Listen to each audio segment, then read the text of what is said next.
Hi, I'm Mike, owner of the Ingroove in Phoenix, Arizona. Today I'm going to do a review of a couple of albums. This first album just came out. That is the Carl Perkins dance album. This originally came out in the 50s. This is a Sun LP. And then the other record I'm going to review is the unreleased record from Intervention. This is the next in the line of Sun records that they're going to do. They've announced two. Of course, we've got the Carl Perkins, which I just showed you, which is out now. And then coming out February 20th is the Johnny Cash. With his hot blue guitar. Now, both of these Sun LPs are very difficult to find originals of. And the unique thing about Sun LPs is not only are they difficult to find originals of, actually the Carl Perkins a lot more than the Johnny Cash, but even if you found them, they are horribly pressed records back in the 50s. All Sun records were. They were really, really low budget affairs. Kind of think of Chess Records, Checker Records, if you will, James Brown records on King, really, really sub quality. So if you have originals of these records, under no circumstances do you have clean playing copies. You could find Mr. Peabody, hop in his Wayback Machine, go back to the 50s, and you still will not be able to find clean versions of these records because they just don't exist. So this is kind of an interesting concept because we are getting audiophile Sun records from the 50s, cut by Kevin Gray from those safety copies, but at 45 RPM. Now, I'm not a huge fan of 45 RPM records because it breaks up the flow of the records. When you take a 45 RPM, or you take an LP that was cut at 33, and you put it out as a 45 RPM, you essentially double the amount of vinyl. It goes from a single disc to a double disc, and it kind of breaks up the flow. There is improved fidelity with that, but I often don't feel that the juice is worth the squeeze. This is a little different. Both of these records were actually short, meaning they weren't very long records. It was a combination, collection of singles back in the day, and they didn't run long. So with these, they were actually able to cut them at 45 RPM, so you get the improved fidelity that comes with a 45 RPM, but they still fit on one disc. So nothing gets broken up, nothing gets separated. You get the maximum fidelity that's possible, while still keeping it single disc. So let me show you the first record, Carl Perkins. Beautiful tip-on jacket, right? Of course, they've got the SPARS code on the back. 100% analog from a flat transfer from the original analog tape, which essentially is a safety. No big deal, analog productions. A lot of companies use safeties. And this is the actual record. Fantastic record. Musically, let's just start off with the music of it. There's just no doubt that this is a pivotal record for rock and roll. Look at the tunes on there. You've got, I'll just name the big three. You've got, of course, Blue Suede Shoes, which was covered and made huge by Elvis. And then you've got Honey Don't and Matchbox, which were both done by the Beatles. So you can see how influential this record was just based off of the fact that you have a record that was not only covered by Elvis, but also the Beatles. And that is about as big and high a praise as you could have got for putting a record out in the 50s. When it comes to the Johnny Cash, now, of course, this is just the test pressing. Unbelievable record. Cry, Cry, Cry, Folsom Prison Blues. Just an unbelievable record. Musically fantastic. I myself am more partial to the Johnny Cash record. I love Carl Perkins, and this record is fantastic. But this Johnny Cash record is just musically unbelievable. It has all those early hits on it. A phenomenal record.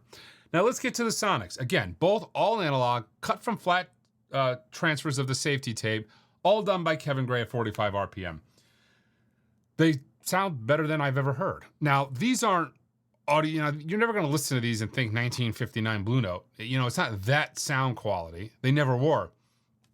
But what becomes apparent on these two records, and I think that Johnny, first of all, the record kind of, when you look at the Carl Perkins for say, the sound quality kind of ebb and flows depending on the tune and how it was recorded. I think, for instance, Honey Don't is sonically a better sounding tune than Blue Suede Shoes. But the record itself, these are the best I've ever heard these tunes. Carl's voice, it kind of is reminiscent of, if you guys are familiar with Analog Productions, they did a Tennessee Ernie Ford record. And the way his voice just kind of penetrates through the speakers. This isn't to the sonic greatness of that record, but it's the same kind of idea. His voice is so present on this record, and it just screams out at you from the speakers. And also his guitar. Those are kind of the driving forces of the Carl Perkins record. And it's great. I mean, this is a record you want to just turn up as loud as you can get it, and it just rocks. This is a rockin' record and a killer record. It is so cool that we're getting high quality Sun records. It's not a label that audiophile labels have ever paid attention to, because it's not in the upper echelon of sonic recordings of the 50s, but it is in the absolute upper echelon of musical output of the 50s as far as quality music. So to be able to get these at the highest quality possible is unbelievable. And I mean, I think both of these records are just absolute must-haves, because they're just pivotal 50s early rock. So foundational, just obviously who covered these tunes. When you talk about the Carl Perkins, such foundational rock and roll records, tunes. This is an unbelievable record. I can't recommend this highly enough. Again, I've never heard this record sound better. Now, I've heard this record many times. I've never actually kept an original of it, because I've had cleanish copies. Sometimes you can find VG Plus copies of these records, but the records are so terrible. They're just covered with pits. I don't know what Sam was doing. I don't know if he was going out into the parking lot and scraping up asphalt and throwing it into, to get his record plant to produce more records for less money. But that's kind of the vibe you get with those early Sun records. They just sound terrible. They're just noisy. They're poppy. They're clicky. You look at the vinyl, there's rivets and potholes and ruts in it. It's terrible. And this is so fantastic. It was pressed at Got a Groove. Extremely quiet vinyl. Yeah, fantastic record. But again, both well worth it. Both single disc LPs. The Johnny Cash comes out, I want to say February 20th. I was so psyched about this. I got these and I'm like, hey man, send me a test pressing. I didn't know if he would. I was speaking to Sean over there at Intervention. I'm like, send me a test pressing, if you got it. I love to hear the Johnny Cash. And he did. Man, what an amazing record. I think, again, the Johnny Cash is sonically a little bit better.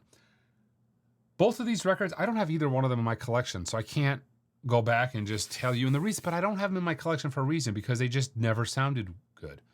These were just records that I've always been fine with saying, okay, I'll just stream them because they're terrible on vinyl. And that's not something you'll ever hear me say very often. I'm going to just stream it because they're so terrible as original records. And I'm not going to play 45s, and even those are marginal. They were so terrible, I've never found a copy nice enough I wanted to put in my collection, or sounded good enough I wanted to put in my collection. So for the very first time, I'm going to actually have these two records in my collection due to these Intervention pressings. They're just that clean, that quiet, and that good that I'm happy with taking up, valuable shelf space on these records. Something I've gotten much more picky about. It really has to be just a top tier record to dedicate shelf space, because I'm at the point now where I'm not going to take over any more rooms in my house. And for every record I put on the shelf, I have to take a record off the shelf. So for me to put something on the shelf, it's got to be good, because I'm taking something off the shelf. And I like the records I have. And I'm very, I'm to the point now where I'm not going to be pulling very much off the shelf. So really just the stellar stuff is going to make its way on. But, the Carl Perkins, what a home run. Such a great record. If you're a Beatles fan, if you're an Elvis fan, you know the tunes. Early rockabilly, really early rock, but at the time, rockabilly. Early rock, perfection. The Johnny Cash, probably